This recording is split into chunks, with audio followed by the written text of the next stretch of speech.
शहदादकोट में एसयूपी जे सॾ ते शहर में वधंदड़ गंदगी, रोडनि ते बीठल पाणी नेकाल न करण ऐं मच्छरमार स्प्रे न कराइण ख़िलाफ़ एहतिजाजी रैली कढी धरणो हयो वियो।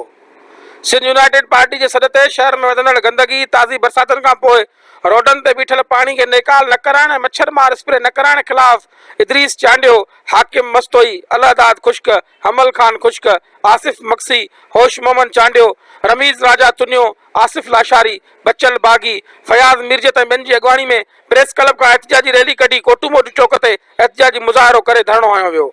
उन मौके ते अॻवाननि मीडिया वारनि सां ॻाल्हाईंदे चयो त समूरो शहर गंदगी जो ढेर बणिजी वियो आहे। शहर जे मेन रोडनि समेत हंधे हंधे गंदगी जा वॾा ढेर लॻल आहिनि। हिननि जो चवणो हो त ताज़ी बरसातुनि खां पोइ शहर जे मेन रोडनि समेत घिटियुनि में पाणी तलाउनि जी सूरत में बीठल आहे, जंहिंखे नेकाल पिणु न करायो वियो आहे, जंहिंजे करे मुख़्तलिफ़ बीमारियुनि मुंहुं कढियो आहे।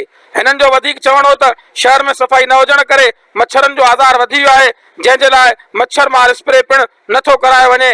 हिननि इल्ज़ाम हणंदे चयो त म्यूनिसिपल जी करोड़ रुपया बजट हूंदे बि शहर जी सफ़ाई ऐं मच्छर मार स्प्रे न करायो थो वञे। हिननि वस वारनि खां मुतालबो कंदे चयो त शहर जी ख़राब सूरत हाल जो नोटिस वठी फौरन मसइला हल कराए शहरनि में पखड़ियल बेचैनी ख़त्म कई वञे। ॿी सूरत में हिननि सख़्त एहतिजाजी तहरीक शुरू करण जो पिणु चिता ॾिनो।